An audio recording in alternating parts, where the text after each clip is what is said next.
All right, G. Today is supposed to be the second last lecture of CNS. रात को एक cerebellum पर lecture होगा जी, और उसके बाद मेरी तरफ से जो है CNS ओवर है, और उसके बाद you are in charge with other teachers. वो फिर जिस तरीके से मुनासिब समझेंगे आपको जो है वो अपने अलॉटेड टॉपिक्स जो है वो पढ़ाएंगे. I am not interfering in their domain. उनके कोई तरीके पर कोई आपको कमेंट हो तो फिर उनको डायरेक्टली कन्वे करें, ताकि वो फिर एज पर योर एस्पिरेशंस कोई तरीका जो है उसको मॉड्यूलेट कर सकेंगे. बेसल गैंग्लिया के लूप्स हमारे लिए इसलिए बहुत इम्पॉर्टेंट हैं बिकॉज के आपका जो मोटर सिस्टम है वो इसकी सपोर्ट के बगैर जो है वो प्रॉपर तरीके से काम नहीं कर सकता है. मोर ओवर यही आपके जो बेसल गैंग्लिया के लूप्स पड़े होते हैं, ये आपके इम्पॉर्टेंट इमोशनल जो सर्किट्स होते हैं, जो इम्पॉर्टेंट आपके मेमोरी के सर्किट्स होते हैं वन वे और अनदर वे, इसके कंपोनेंट जो हैं वो उन सर्किट्स के अंदर भी इन्वॉल्व होते हैं. तो बेसल गैंग्लिया की normal functioning for the proper human existence is of absolute importance. हम लोग जो है वो जो दो कॉमन डिसऑर्डर्स बेसल गैंग्लिया के लूप्स के साथ देखते हैं, उनमें से एक पार्किंसंस है और एक हंटिंगटन्स है. तो हम बेसिकली पार्किंसंस और हंटिंगटन्स की जो पैथोफिजियोलॉजी है और जो उसके पीछे प्रॉब्लमैटिक एलिमेंट्स होते हैं बेसल गैंग्लिया के लूप के अंदर, उनको जज करना चाह रहे होते हैं. तो जब तक हमारे पास नॉलेज ना हो अबाउट द सर्किट, वो सर्किट जो है जो आपके सीएनएस के अंदर एग्जिस्ट करता है, उसके बारे में कंसिडरेबल इंफॉर्मेशन ना हो तो आप पार्किंसंस और हंटिंगटन्स को जो है वो नहीं समझ सकते. So the purpose of this particular setting is to let you familiar with the circuit which is associated with the basal ganglia. Basal ganglia के बारे में मैं 12 बात कर चुका हूँ कि ये आपके डायनकेफ्लॉनिक स्ट्रक्चर्स का one of the most important part है, और बिकॉज के इसके तमाम थैलेमाई के साथ, आपका हाइपोथैलेमस के साथ, थैलेमस के साथ, एपीथैलेमस के साथ, सब थैलेमस के साथ बहुत ग्रॉस और ह्यूज कनेक्शंस होते हैं. और बिकॉज के आपके थैलेमाई जो हैं वो मोटर सेंसरी और लिम्बिक रूट के साथ एसोशिएटेड हैं और उनको मॉड्यूलेट कर रहे होते हैं, इंटेग्रेट कर रहे होते हैं, तो इनकी फंक्शनिंग की वजह से कि आपका जो मोटर सिस्टम है, लिम्बिक सिस्टम है और जो सेंसरी सिस्टम है वो प्रॉपर तरीके से काम कर पा रहा होता है, बिकॉज कि they are part of the integration which is taking place within you. तो एक तो ये मोटर एक्टिविटी को सपोर्ट कर रहे हैं और एक स्मूथ मोटर एक्टिविटी की जनरेशन के अंदर बहुत इंपॉर्टेंट रोल जो है वो प्ले करते हैं. दूसरा बिकॉज कि मेमोरी सर्किट्स के साथ इसके कंपोनेंट्स एसोसिएटेड होते हैं, तो ये लिम्बिक सिस्टम के अंदर बहुत इंपॉर्टेंट है. और आपकी जो सेंसरी इन्फॉर्मेशन है जिसके नतीजे में आप लिम्बिक इन्फॉर्मेशन जो है वो जनरेट कर रहे होते हो और लिम्बिक इन्फॉर्मेशन को फिर मोटर एक्टिविटी के साथ किसी तरह से मॉड्यूलेट कर रहे होते हो, उसके अंदर भी इसके कंपोनेंट्स इन्वॉल्व होते हैं. तो दैट इज वाई आपको जो बेसल गैंग्लिया है उसके कंपोनेंट्स को हम कहते हैं कि that is the window of your body towards exterior. That means कि आपकी बॉडी जो इंटरनल व्यू बनाती है for what ever is lying outside the body, atmosphere कैसा है, लोग कैसे हैं, आपका एनवायरनमेंट कैसा है, कंड्यूसिव है, नॉन कंड्यूसिव है, लोग फेमिलियर हैं, नॉन फेमिलियर हैं, फ्रेंड्स हैं, फोज हैं, आपका इमोशन जो है वो किस तरीके का होना चाहिए. ये जो विंडो आपकी पर्सनालिटी बनाती है टुवर्ड्स एक्सटीरियर, वो विंडो जो है वो बेसल गैंग्लिया आपको जो है प्रोवाइड कर रहे होते हैं थ्रू वन वे और अनदर वे. और जो सबसे इंपॉर्टेंट आपका यहाँ पर न्यूक्लियस पड़ा हुआ होता है, दैट इज अमिग्डालॉइड कॉम्प्लेक्स, जिसको हम कल पढ़ चुके हैं कि वो आपकी अगर एबनॉर्मलिटी डेवलप करे तो आप क्लूवर-बुक्सी सिंड्रोम जो है उसको डेवलप करते हैं. और जो क्लूवर-बुक्सी सिंड्रोम है उसके मैं 3 फीचर्स ऑलरेडी बता चुका हूँ. हाइपरफेजिया है, हाइपर एक्साइटेबिलिटी है और हाइपर सेक्सुअलिटी है. बाकी जो 3 इंपॉर्टेंट आपके बेसल गैंग्लिया बच के हैं, इसको आप ऑलरेडी जो है वो हम थैलेमस के सर्किट्स के साथ पढ़ाए हैं, तो आपको उनके नाम जो है वो पता होंगे. हमारे पास एक कॉर्डेट न्यूक्लियस होता है, एक प्यूटामिन जो है वो आपका न्यूक्लियस होता है, और एक हमारे पास ग्लोबस पैलिडस होता है. जो सब्सटेंशिया नाइग्रा है वो इसका एडिशनल न्यूक्लियस होता है, जो कि डायरेक्ट कनेक्शन में नहीं होता बल्कि इनडायरेक्ट कनेक्शन के अंदर होता है. हम आगे जाकर पढ़ेंगे. तो we have got 4 important nuclei along with another one जो कि अमिग्डालॉइड कॉम्प्लेक्स है, जिसको हम ऑलरेडी पढ़ाए हैं. One is the caudate nucleus, the other is the putamen nucleus, then we have got globus pallidus. Globus pallidus के 2 सेगमेंट्स होते हैं जी, एक उसका इंटरनल सेगमेंट होता है और एक उसका एक्सटर्नल सेगमेंट होता है. वो 2 डिफरेंट लूप्स के अंदर एसोसिएटेड है, उसे हम आगे जाकर पढ़ते हैं. और आपका चौथा है सब्सटेंशिया नाइग्रा.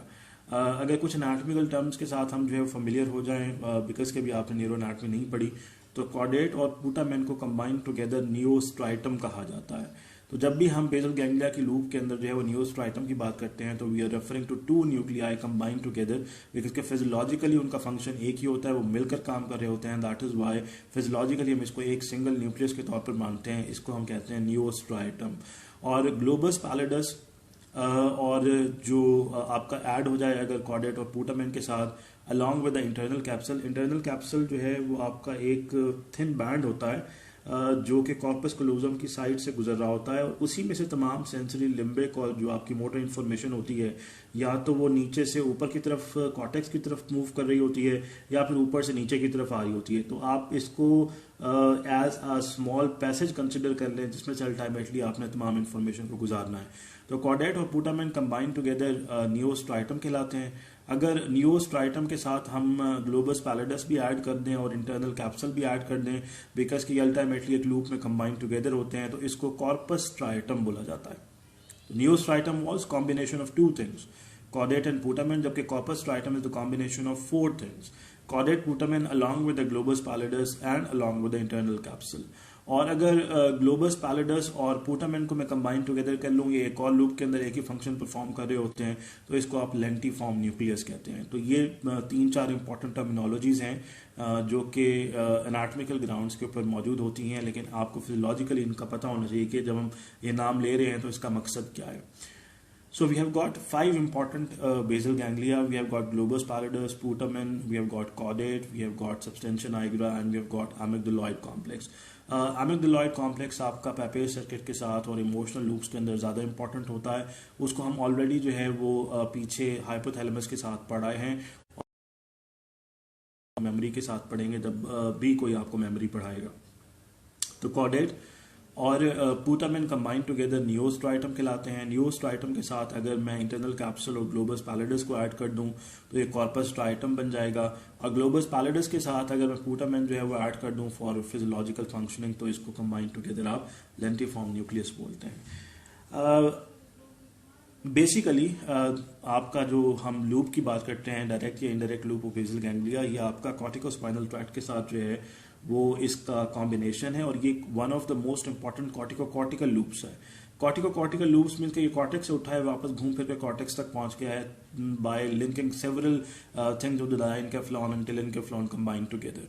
तो ये कॉर्टिकोस्पाइनल ट्रैक्ट जब आपका नीचे की तरफ ट्रेवल करता है कॉर्टेक्स के उठने के बाद, इसका जो पहला स्टे होता है वो आपका बेसल गैंग्लिया का होता है, और बेसल गैंग्लिया की तरफ आते हुए ये डिफरेंट आपके जो न्यूक्लियाई पड़े हुए हैं उनको ऑन बोर्ड लेता है, और फिर ये न्यूक्लिया एक ब्रांच वापस कॉर्टेक्स को भेज देते हैं जो कि कॉर्टिकोस्पाइनल ट्रैक्ट को वंस अगेन जो है वो इन्फ्लुएंस करती है। दैट मीन्स कि आपने कॉर्टेक्स से मामले को उठाया और नीचे आते हुए बेसल गैंग्लिया को इन्फॉर्मेशन दी, बेसल गैंग्लिया ने उस इन्फॉर्मेशन को रिसीव करके उसको इंटरप्रेट किया, उसको इंटेग्रेट किया, मॉड्यूलेट किया, और फिर अगर बेसल गैंग्लिया ने मुनासिब समझा कि आपकी मोटर एक्टिविटी को इन्फ्लुएंस होना चाहिए तो वो फिर आपका वंस अगेन कॉर्टेक्स को लूप देता है, ब्रांच देता है कॉर्टेक्स, फिर कॉर्टिकोस्पाइनल को, और फिर this is how you ultimately develop a smooth, a very coordinated sort of a motor activity। ये इसी तरह के कॉर्टिकल लूप्स जो हैं वो तमाम segments of the brain stem के ऊपर एग्जिस्ट करते हैं। ये रेड न्यूक्लियस के साथ भी ऐसा ही कॉर्टिकल लूप आपको देखने को मिलेगा, ऐसा ही कॉर्टिकल लूप आपको वेस्टिबुलर और रेटिकुलर न्यूक्लियाई के साथ भी देखने को मिलेगा, लेकिन वहां पर आपको सेरिबेलम भी साथ में अटैच्ड मिलता है, और ऐसा ही आपका नीचे मेडलरी अब अगर आप आ जाएं तो वहां पर जो रेटिकुलोस्पाइनल ट्रैक्ट्स पड़े हुए हैं उसके साथ भी आपको ऐसे ही कॉर्टिकल लूप्स देखने को मिलते हैं।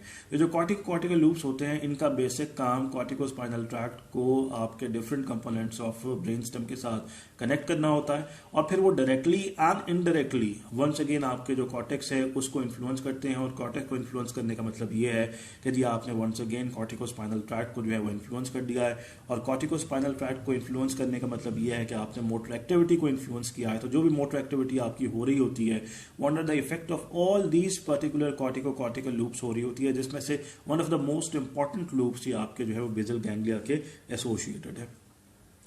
तो अगर आप ये जो पहली वाली डायग्राम है इसमें देखें तो इसमें दोनों ही लूप्स जो है ना उसके एक जनरल स्ट्रक्चर जो है उसने दिया हुआ है। आपकी जो राइट साइड के ऊपर जो है वो लूप जो एग्जिस्ट करता है उसका जनरल स्ट्रक्चर देखिए। ऊपर से नियोस्ट्राटम की तरफ जो आपका जो है वो फाइबर जो है वो डिसेंड कर रहा है, ये बेसिकली आपका कॉर्टिकोस्पाइनल ट्रैक्ट है। कॉर्टिकोस्पाइनल ट्रैक्ट का ओरिजिन एक दफा फिर देख लीजिए कि ये आपका सिर्फ और सिर्फ मोटर कॉर्टेक्स से ओरिजिनेट नहीं कर रहा है, ये आपके तीनों ही कॉर्टेक्स से ओरिजिनेट कर रहा है। दैट मीन्स के मोटर कॉर्टेक्स से भी, सेंसरी कॉर्टेक्स से भी और लिम्बिक कॉर्टेक्स से भी। दैट मीन्स के सेंसरी और जो लिम्बिक कॉर्टेक्स होती है वो without intervention of motor cortex भी आपका जो कॉर्टिकोस्पाइनल ट्रैक्ट है उसके जरिए मोटर एक्टिविटी करवाने की कैपेसिटी रखते होते हैं। इसका मतलब यह है कि कॉर्टिकोस्पाइनल ट्रैक्ट या जो मोटर एक्टिविटी वाला ट्रैक्ट है वो आपका सिर्फ और सिर्फ मोटर कॉर्टेक्स के जरिए ही एक्टिविटी जनरेट नहीं कर सकता, बल्कि अगर कोई एक्टिविटी जो है उसको बहुत अर्जेंट बेसिस पर जो है वो डेवलप करनी है in response to sensory limbic information, because कि वहां से भी इसका इनपुट आ रहा होता है, इसके फाइबर्स वहां से भी ओरिजिनेट कर रहे होते हैं, तो ये ultimately in response to that information if it is that much important भी आपकी एक्टिविटी जो है उसको जनरेट कर सकता है। तो अगर आप ऊपर जो है वो एरियाज को देखिए तो उसने जो ओरिजिन लिया है वो प्राइमरी मोटर एरिया से लिया है। प्राइमरी मोटर एरिया हम कल पढ़ चुके हैं कि जी आपका एरिया 4 होता है। फिर इसने जो है वो आपका सप्लीमेंट्री मोटर एरिया से जो है वो ओरिजिन जो है वो लिया है, और सप्लीमेंट्री मोटर एरिया हम ऑलरेडी कल पढ़ चुके हैं कि जी ये आपका एरिया 6 होता है, और ये आपको की जो मोटर एक्टिविटी है उसको मोटर डेप्थ या इमोशनल या ह्यूमन जो डेप्थ होती है वो प्रोवाइड करता है। प्री मोटर एरिया या आपका एसोसिएशन एरिया होता है सप्लीमेंट्री मोटर एरिया का। वंस अगेन ये M2 एरिया कहलाता है, एरिया 6 का कंपोनेंट होता है। तो प्री मोटर कॉर्टेक्स से भी आपका जो ओरिजिन है कॉर्टिकोस्पाइनल का होता है। अगर ऊपर आप देखें तो सोमेटोसेंसरी एरिया 2, सोमेटोसेंसरी एरिया 2 के बारे में हम ऑलरेडी जो है वो डिस्कस कर चुके हैं कि ये वाला एरिया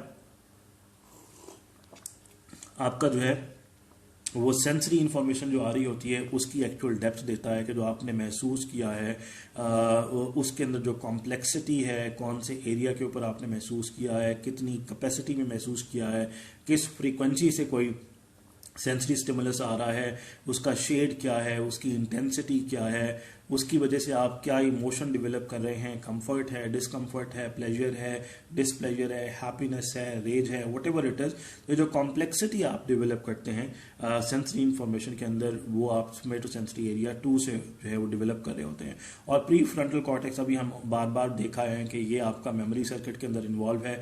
इसमें जो सबसे इंपॉर्टेंट आपका जो एलिमेंट पड़ा हुआ होता है वो सिंगुलेट जायरस पड़ा हुआ होता है, और यही प्री फ्रंटल कॉर्टेक्स आपके लिम्बिक सिस्टम के साथ जो वाबस्ता इमोशंस होते हैं उसकी कलरिंग के लिए और आपको ह्यूमन एलिमेंट देने के लिए एक बहुत इंपॉर्टेंट जो है वो लूप बना रहा होता है। तो corticospinal tract we have seen that it is originating from all the 3 cortices. That is, it is originating from the primary motor cortex, from the supplementary motor cortex, from the premotor cortex. ये तीनों ही आपके motor कॉर्टेसेस का जो है वो divisions हैं, और along with that it is originating from the somatosensory area too, which is sensory cortex, and it is originating from the prefrontal cortex also, which is de facto आपका लिम्बिक सिस्टम का सबसे important जो है वो component है। तो इन्होंने information जी नीचे आकर जी बेजल गैंग्लिया का जो सबसे इंपॉर्टेंट पोर्शन पड़ा हुआ है जहां से आपका कॉर्टिकोस्पाइनल ट्रैक्ट बेजल गैंग्लिया की लूप्स के अंदर जो एंटर आउट होता है। नियोस्ट्राइटम अभी हम पहले देख चुके हैं, it is the combination of chordate and putamen. तो नियोस्ट्राइटम को जो है इसने इंफॉर्मेशन दी, और नियोस्ट्राइटम में इंफॉर्मेशन एंटर आउट होने के बाद अब ये 2 तरीके से जो है वो थैलेमस तक पहुंच रही है। एक तो ये बेजल गैंग्लिया के एक और पोर्शन के जरिए डायरेक्टली जो है वो थैलेमस तक पहुंच रही है, और एक ये इनडायरेक्टली थ्रू वेरियस सब थैलेमिक न्यूक्लियाई जो है वंस अगेन आपके थैलेमस तक पहुंच रही है। और थैलेमस के कनेक्शंस के अंदर स्पेसिफिकली जब हमने anterior portion of the thalamus की बात की थी, वेंट्रो एंटीरियर की और वेंट्रोलैटरल की, तो हमने देखा कि उसके अंदर जो बेजल गैंग्लिया पड़े हुए थे वो आपकी मोटर एक्टिविटी को कंट्रोल कर रहे थे। आपका जो वेंट्रो एंटीरियर था वो जनरल मोटर या ग्रॉस मोटर के साथ एसोसिएटेड था, और जो आपका वेंट्रोलैटरल था वो आपका जो है एसोसिएटेड था with the refined motor activity.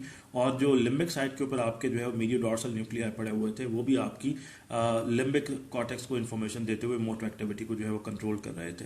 So corticospinal tract जब बेजल गैंग्लिया की तरफ निकलता है तो वो जो पहली ब्रांच देता है वो पहली ब्रांच आपके नियोस्ट्राइटम को दी जाती है, और नियोस्ट्राइटम से 2 ब्रांचेस निकलती हैं थैलेमस की तरफ ही।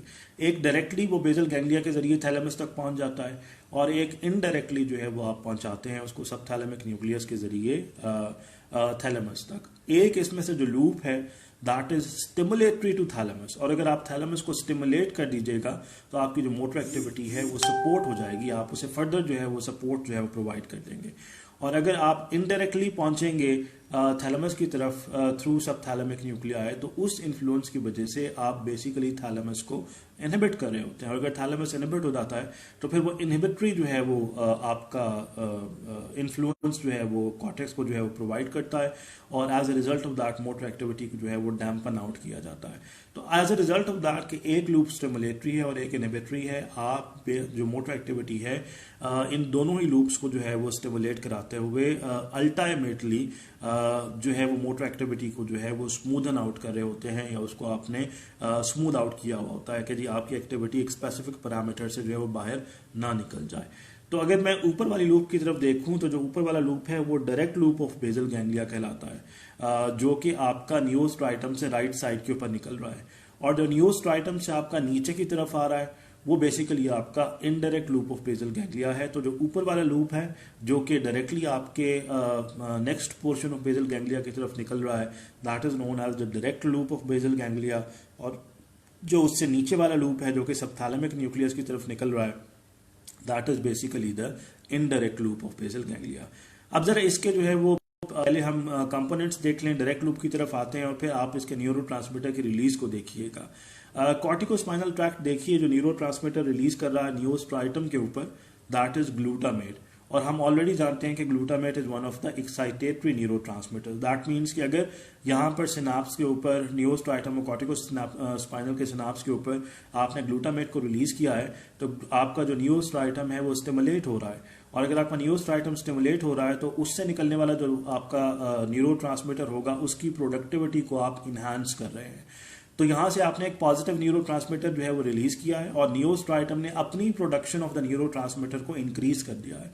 लेकिन जो नियोस्ट्राइटम है उससे निकलने वाला जो आपका न्यूरोट्रांसमीटर है, that is GABA। GABA is one of the most important inhibitory neurotransmitter in whole of your CNS, चाहे वो आप कॉर्टेक्स की बात करें, ब्रेन स्टेम की बात करें या स्पाइनल कॉर्ड की बात करें। इसका मतलब ये हुआ कि एक स्टिमुलेटरी न्यूरोट्रांसमीटर ने आपके जो नियोस्ट्राइटम है उससे एक इनहिबिटरी न्यूरोट्रांसमीटर की जो है वो रिलीज करवाई है।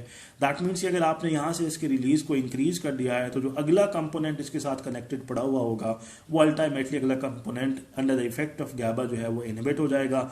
और अगर वो इनहिबिट हो जाएगा तो वो अपनी न्यूरोट्रांसमीटर की प्रोडक्टिविटी जो है वो नहीं कर सकता होगा। सो जो डायरेक्ट लूप की अगर हम बात करें तो हमारे पास फिर आगे जाकर जो है वो दो कंपोनेंट्स जो है वो कनेक्टेड हैं इसके साथ। एक आपका ग्लोबस पैलिडस है, उसका इंटरनल सेगमेंट है, और एक आपका सब्सटेंशिया नाइग्रा है। इसका रेटिकुलेटा जो पार्ट होता है